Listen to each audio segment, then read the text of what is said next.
Alright, so now we are pretty much done with the mix, and I just wanted to do some final checkups and see if there's anything that I'd like to change before exporting the final audio file that we're going to master in the end. So I'm just gonna play through the entire track and listen to how our mix is sounding right now.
Yeah, this is a little bit loud right now.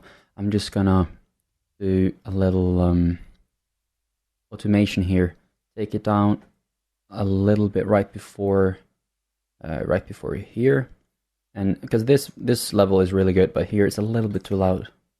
Just want to take it a little bit down, so I'm gonna do like a right here, get it back to minus 5.86. So let's go.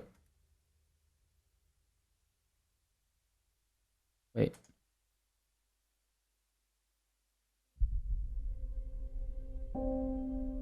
Minus 5.86.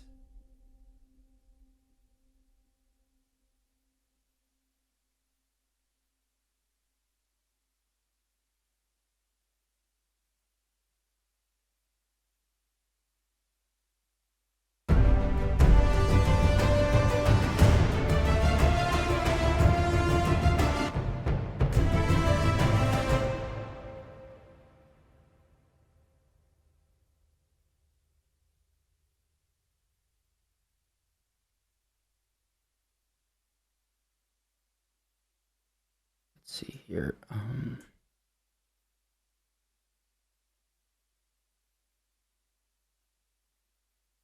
Minus 6 maybe, and then minus.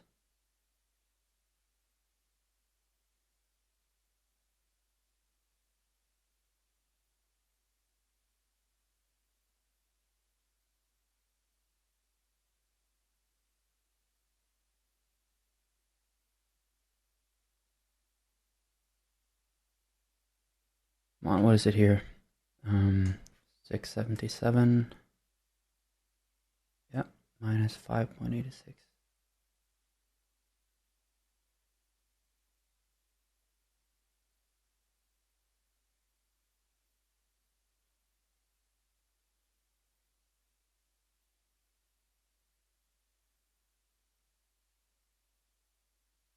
Yeah.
gonna check if this sounds alright, because the performance of this track somehow changes a bit every time, so it loses its power. I'm just gonna make sure it sounds good in the final mix. Let's see.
Yeah, I think that sounds pretty good now. Just some final tweaks. And as you can see, most of the final tweaks are just some volume leveling. There was like this track here that's been a duplicate that was supposed to be muted that had been unmuted. So I had twice as many of these hits that I needed to. So I was deleting it and just making sure that the volume on this one was right again.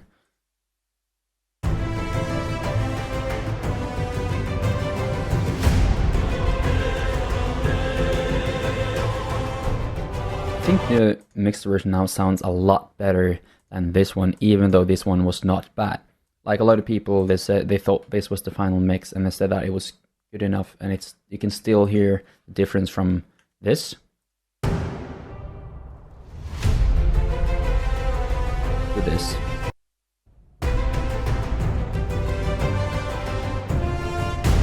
But you can still hear pretty good difference from this.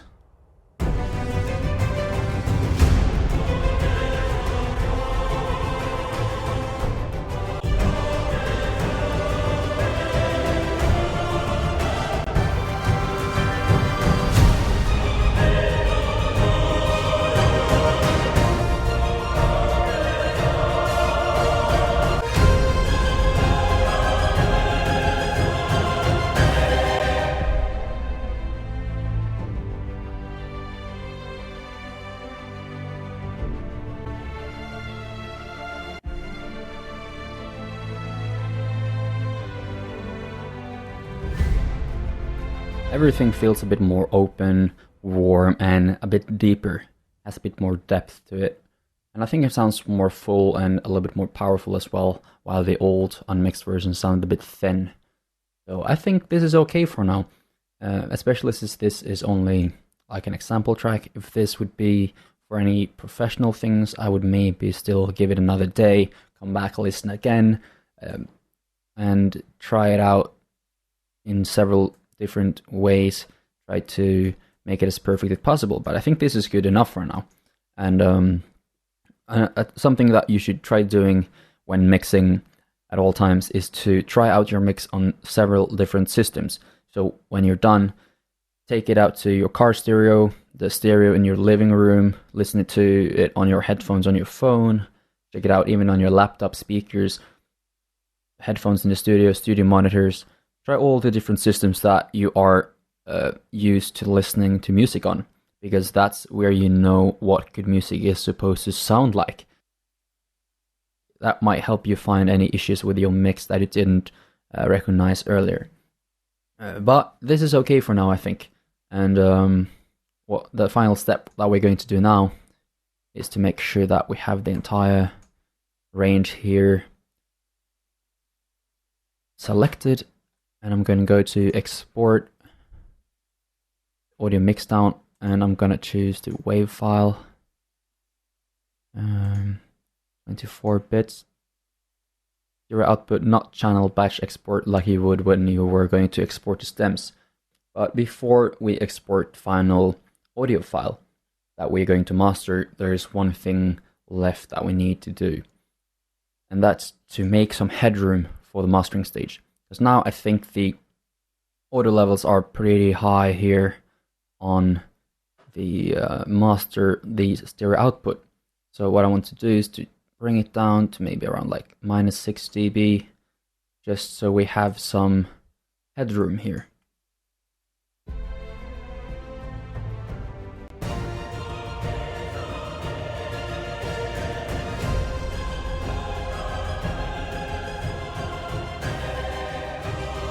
Because we want to have some headroom to work with in the mastering stage to make sure we're getting the best result possible. So now, when we have done that, it's time to export the final track. And just inserting the title, the path, where we want it to end up. I'm going to use a WAV file. You can use a WAV or an AIFF file. And I'm using 2444.1. So everything seems to be alright here, so it's time to just click export. And we're going to head over to the mastering stage.